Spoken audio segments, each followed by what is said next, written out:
قابل احترام سامعین کرام، قرآن کریم کے اندر اللہ رب العالمین نے زکوٰۃ کا کئی جگہوں پر بیان کیا ہے۔ اللہ رب العالمین نے انفرادی طور پر منفرد قرآن کے اندر 32 مقام پر زکوٰۃ کا ذکر کیا ہے، اور یہ ایسے ہی زکوٰۃ اور نماز دونوں کو ملا کے، یعنی زکوٰۃ اور صلاۃ دونوں کو ملا کر کے 67 مرتبہ اللہ رب العالمین نے ذکر کیا ہے۔ زکوٰۃ اسلام کی 5 اہم بنیادوں میں سے ایک اہم بنیاد ہے، اور اس کا انکاری کافر ہے۔ اس کا انکار کرنے والا کافر ہے۔ الحمدللہ ہم سب مسلمان ہیں اور زکوٰۃ کا اقرار کرتے ہیں، انکار نہیں کرتے ہیں۔ یہ الگ بات ہے کہ ہماری عملی کوتاہیاں ہیں، جیسے نماز کے بارے میں ہے، حج کے بارے میں ہے، روزے کے بارے میں ہے، ہماری عملی کوتاہیاں ہیں، ہم ان کو انجام نہیں دیتے ہیں، جو کبیرہ گناہ ہے، اور جہنم میں جانے کے لیے یہ ہماری بدعملی کافی ہے۔ ایسے زکوٰۃ کے تعلق سے ہم لوگ سست ہیں، غافل ہیں اور بدعملی کے شکار ہیں، یعنی صحیح معنی میں زکوٰۃ ہم نہیں نکالتے ہیں، لیکن الحمدللہ زبان سے انکاری نہیں ہے۔ اب تو نماز کا بھی انکار ہونے لگا ہے۔ ابھی میں نے جلدی سوشل میڈیا پہ اردو زبان میں ایک پوسٹ پڑھا، اور ظاہر بات ہے اردو میں لکھنے والا آدمی اردو جاننے والا ہوگا۔ اس نے ہم جو نماز پڑھتے ہیں، جس کو صلاۃ بولتے ہیں، کہتا ہے کہ یہ روایتی صلاۃ قرآن میں نہیں ہے، یہ تمہیں مبارک ہو۔ روایتی کا مطلب جو روایتوں سے ثابت ہے، حدیثوں سے ثابت ہے، یہ نماز تمہیں مبارک ہو۔ یہ نماز قرآن میں تو نہیں ہے، یہ صلاۃ تو کہیں قرآن میں نہیں ہے جس طرح سے تم پڑھتے ہو۔ اللہ پناہ میں رکھے ہمیں، آپ کو، ہمارے خاص کر کے نوجوان بھائیوں کو، کہ انکار کا دائرہ بڑھتا جا رہا ہے، الحاد کا دائرہ بڑھتا جا رہا ہے۔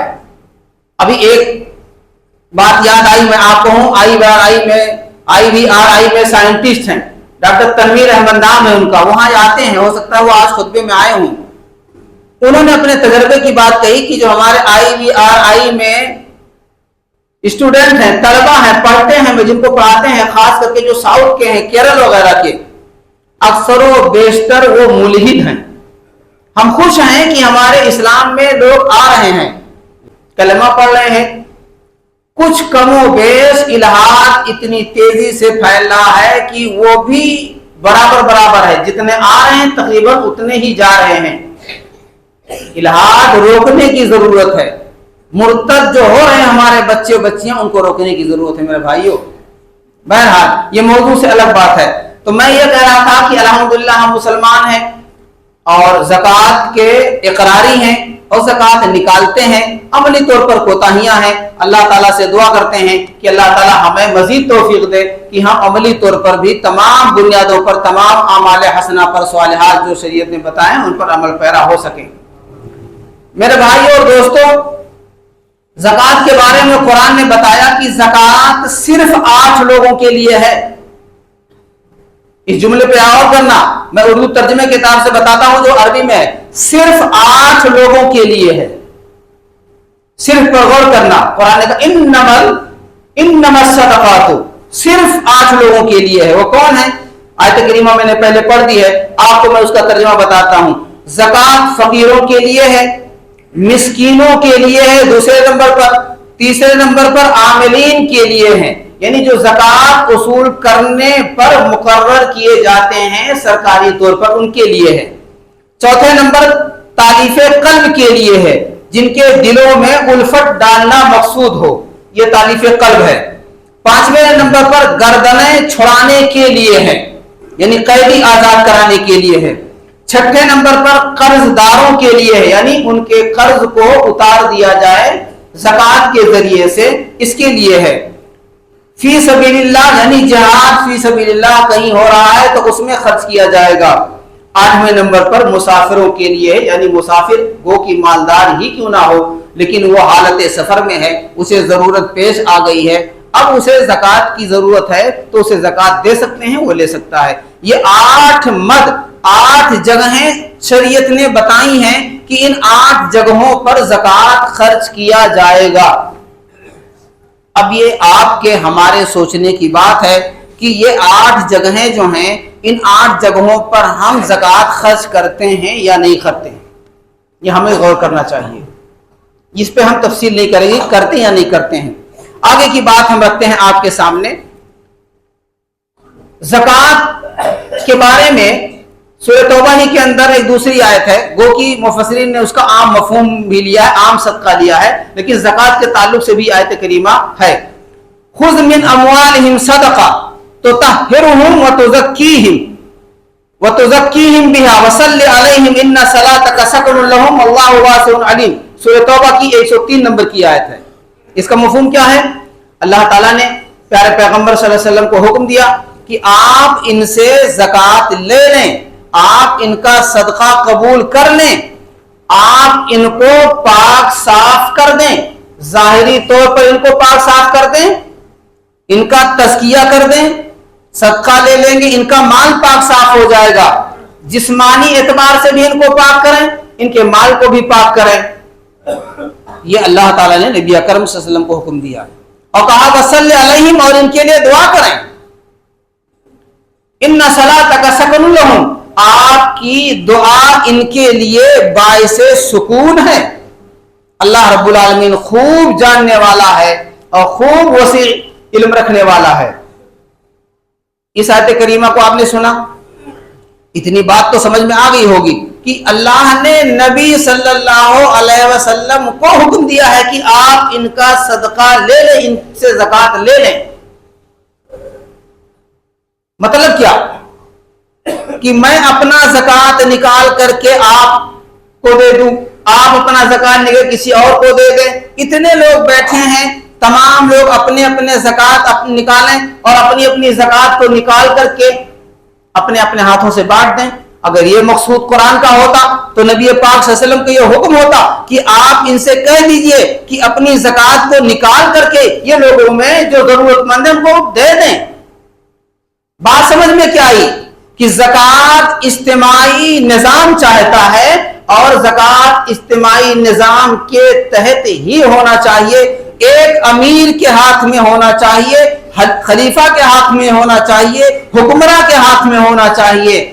یہ میری بڑی بدقسمتی ہے, میری بڑی بدقسمتی ہے, حرمہ نصیبی ہے کہ لوگ بتاتے بتاتے تھکے جا رہے ہیں, لیکن آج ہم اس پر عمل پیرا نہیں ہو رہے ہیں. جیسے بہت سارے کام ہم سنتے ہیں اور سن کر کے اڑا دیتے ہیں, ایسے زکوٰۃ کا بھی مسئلہ ہے. یہ بتایا جاتا ہے کہ ہماری حکومت نہیں ہے لیکن ہماری جماعتیں بنی ہیں, تمام مسلمان جس جماعت سے منسلک ہیں ایک اپنا رہبر چن لیں, اس رہبر کے ہاتھ میں اپنی تمام زکوٰۃ نکال کر کے رکھ دیں, وہ زکوٰۃ اپنی ثواب دید کے مطابق ان 8 جگہوں پر خرچ کرے گا. لیکن ہم ایسا کرنے کو تیار نہیں ہیں, اور آج سن رہے ہیں, آج بھی سننے کے بعد آئندہ کل یا آج ہم اس پہ تیار نہیں ہوں گے, ایسا نہیں کریں گے. شکوے بہت ہیں, شکایتیں بہت ہیں, درد بہت ہے, لیکن حل بتایا جاتا ہے, حل پر عمل نہیں ہے. یہی افسوس ہے, یہی ناکامی کا ذریعہ ہے. کیوں ہم نہیں ایک آدمی کے ہاتھ میں زکوٰۃ دیتے ہیں؟ کئی وجوہات ہیں. ایک تو ہم آدمی پہ اعتماد نہیں کرتے ہیں, بدظنی کے شکار ہوتے ہیں. میرے بھائیو, یہ بدظنی دور کرنی ہوگی.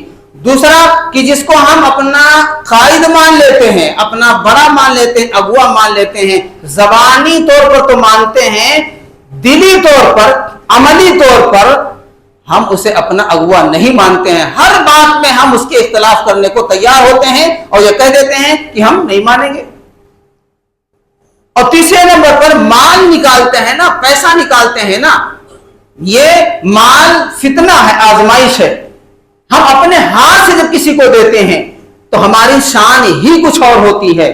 اگر ہم ایک آدمی کے ہاتھ میں دے دیں گے تو ظاہر بات ہے کہ ہم 10 کو دیں گے تو 10 پر میرا احسان ہوگا, وہ کیسے ہمارا احسان مانے گا؟ لہذا ایک آدمی کے ہاتھ میں جائے گا تو ہمارا چرچا کیسے ہوگا، ہمارا احسان مند کیسے ہوگا، ہمارے سامنے اس کی نگاہیں کیسی نیچی ہوں گی؟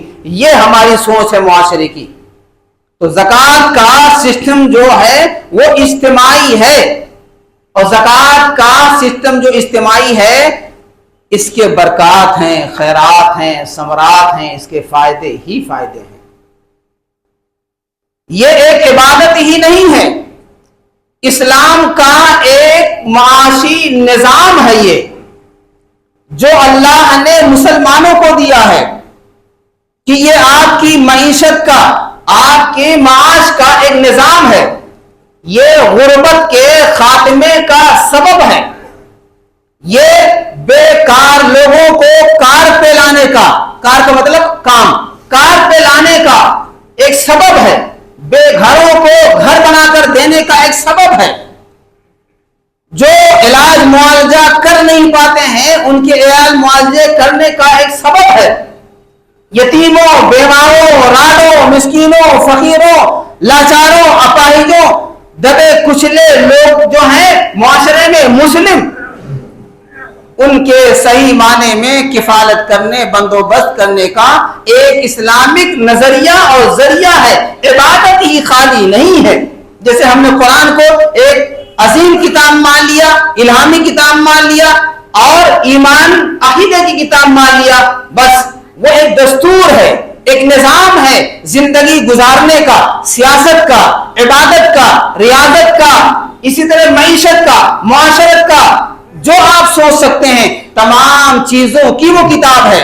ایسے ہمارا جو زکوٰۃ کا نظام ہے وہ معاشی نظام ہے جو اللہ تعالیٰ نے ہمیں دیا ہے۔ نبی اکرم صلی اللہ علیہ وسلم نے معاذ بن جبل رضی اللہ تعالیٰ عنہ کو یمن کی طرف بھیجا تھا، آپ لوگوں نے حدیث سنی ہوگی، تو اس میں کئی چیزوں کا حکم دیا تھا، تو ایک حکم یہ بھی تھا کہ آپ انہیں بتانا کہ اللہ نے تمہارے مال میں زکوٰۃ فرض کیا ہے، اور اسی کے اندر ہے تُؤْخَذُ مِنْ أَغْنِيَائِهِمْ وَتُرَدُّ عَلَى فُقَرَائِهِمْ۔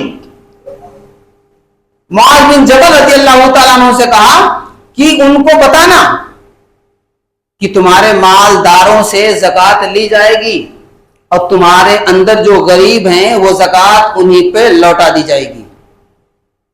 آج زکوٰۃ کے لیے کہاں جھارکھنڈ، کہاں بہار، کہاں راجستھان، کہاں ہریانہ، کہاں آندھرا، کہاں کیرلا، پورے ہندوستان کے اندر لوگ زکوٰۃ اکٹھا کر رہے ہیں۔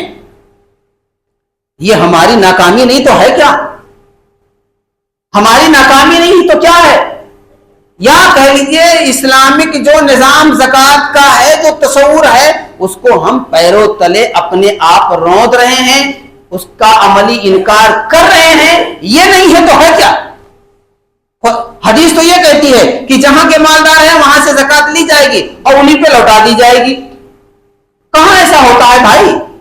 چراغ تلے اندھیرا، چراغ تلے اندھیرا ہوتا ہے۔ تو بہرحال امیروں سے زکوٰۃ لینا، غریبوں کو دینا، یہ نبی اکرم صلی اللہ علیہ وسلم نے بتایا ہے، اور معاذ بن جبل رضی اللہ تعالیٰ عنہ کی حدیث ہے، اور یہ حدیث صحیح بخاری کی ہے کہ فقیروں پہ لوٹا دی جائے گی۔ میرے بھائیوں، زکوٰۃ ہی سے غربا مساکین کی کفالت ہوتی ہے۔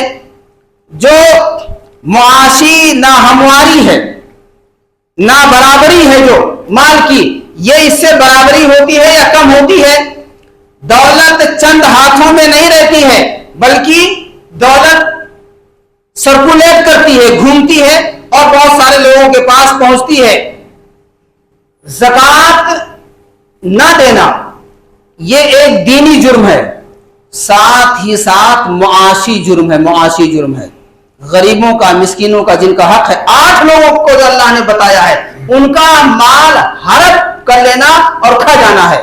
بظاہر تو ہمارے ہاتھ میں مال ہے، ہمارا مال ہے، ہم نے کمایا ہے، زکوٰۃ ہم نکال رہے ہیں، لیکن یاد رکھیے آپ نے حلال ذریعے سے مال کمایا، آپ کے مال میں اللہ نے بتایا کہ 8 لوگوں کا حق ہے، آپ نے ان 8 لوگوں کا حق نہیں نکالا، آپ نے اپنے حلال روزی کو حرام کر لیا، اور آپ حرام کھا رہے ہیں. آپ خالی سود کھانے والے کو، سود کے کاروبار کرنے والے کو، سود لکھنے والے کو، سود دینے والے کو، گواہی دینے والے کو آپ اسی پر لعنتیں بھیجتے رہتے ہیں اور انہی کو گالیاں دیتے رہتے ہیں، انہی پہ کمس کر رہتے ہیں. یقیناً یہ حرام ہے سود، کسی اعتبار سے سود جائز نہیں ہے. میرے بھائیو اس پہ بھی تو غور کرو کہ جن کا حق آپ کھا رہے ہیں تو کیا یہ حرام نہیں کھا رہے ہیں؟ یہ بھی تو حرام ہے.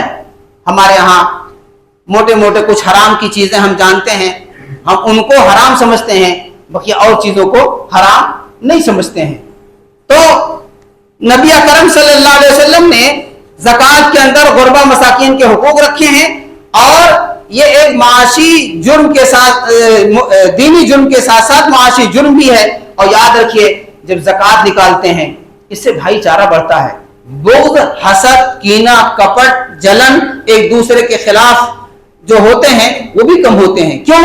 اس لیے کہ جب معاشرے میں چند لوگ ہوتے ہیں وہ زکوٰۃ نکالتے ہیں، وہ زکوٰۃ اسی معاشرے کے ان لوگوں تک کے جاتی ہے جو پریشان حال ہیں، تو ظاہر بات ہے وہ خوش ہوتے ہیں، اور ان کے دل کے اندر جو بڑوں کے لیے، مالداروں کے لیے، ادیوگ پتیوں کے لیے جن پہ زکوٰۃ فرض ہے ان کے لیے جو نفرت ہوتی ہے، کیونکہ وہ حق کھا رہے ہیں اس لیے نفرت ہو جاتی ہے غریبوں میں.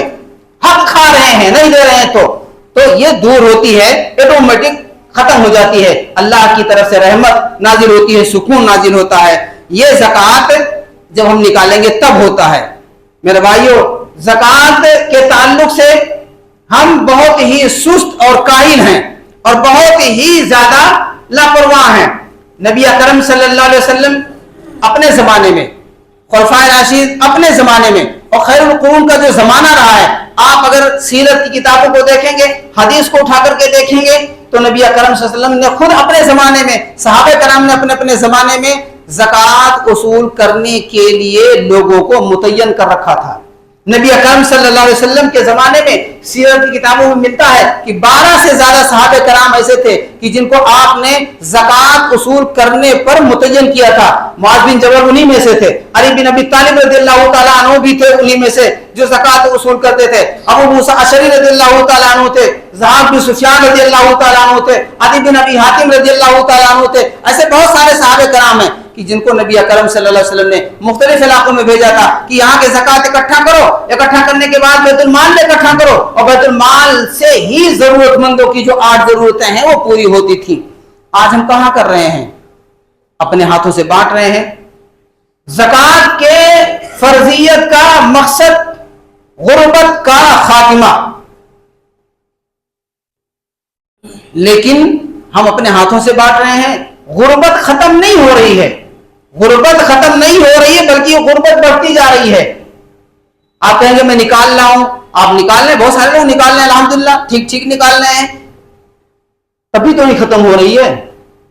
جب آپ سسٹم سے نکالو گے تب ختم ہوگی. اس مسجد میں کتنے مصلیان ہوں گے؟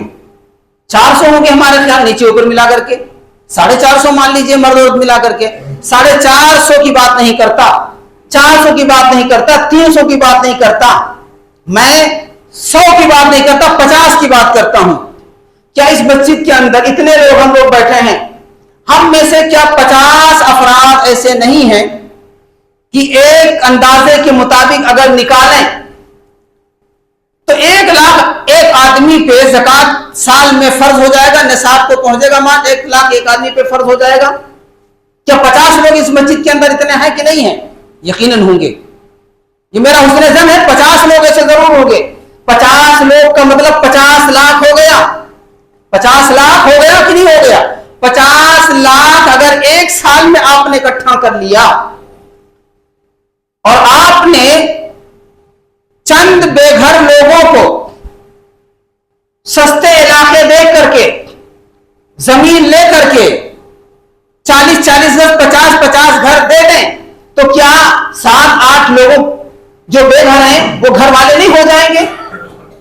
اور کتنے لوگ اس میں بے گھر ہوں گے؟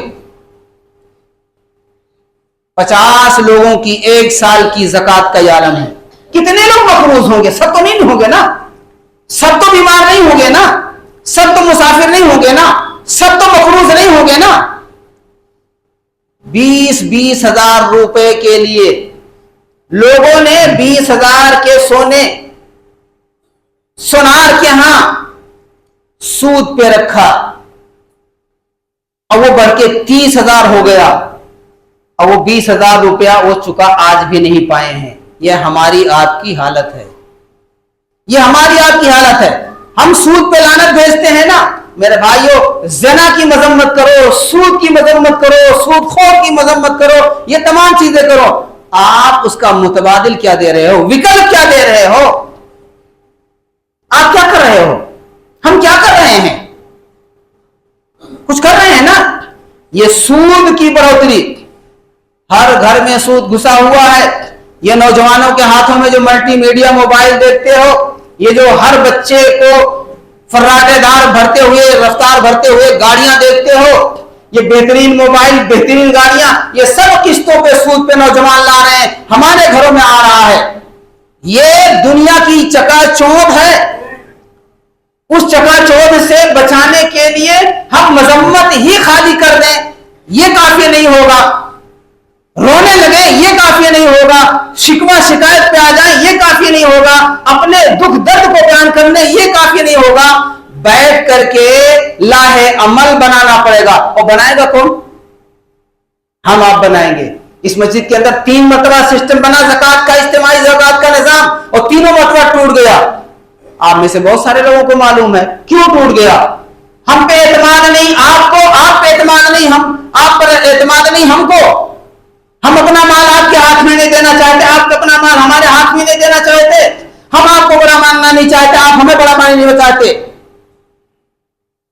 اس لیے ٹوٹ گیا۔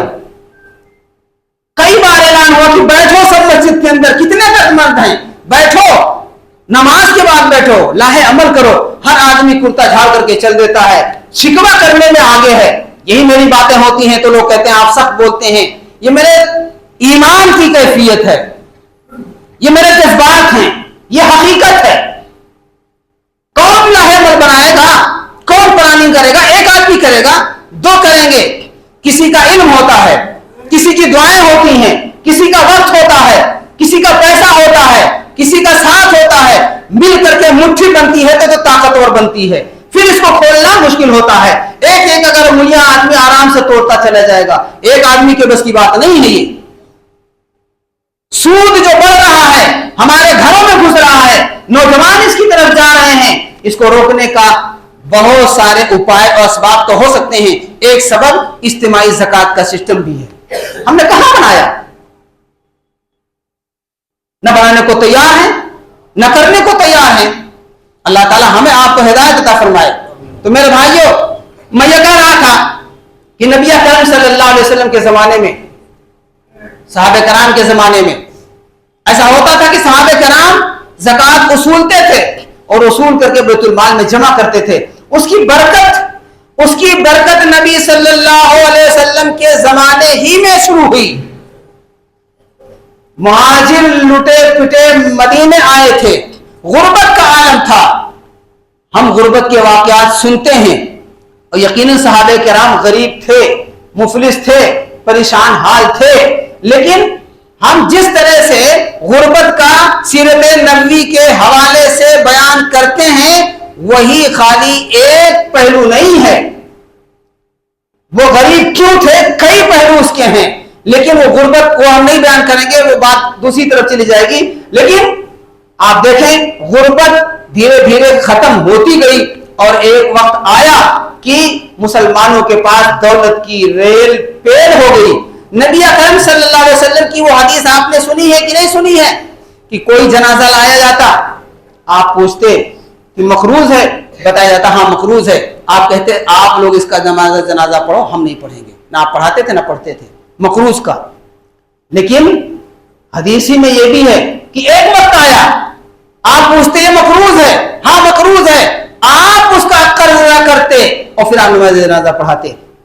یہ دولت کی ریل پیل تھی نبی صلی اللہ علیہ وسلم کے زمانے میں، صحابہ کرام کے زمانے میں، اور عمر بن عبدالعزیز رحمۃ اللہ علیہ کا زمانہ تو مشہور ہے کہ زکوٰۃ لینے والا کوئی نہیں بچا تھا۔ یہ ہماری خاصیت ہے۔ میں نے آپ کو مثال دی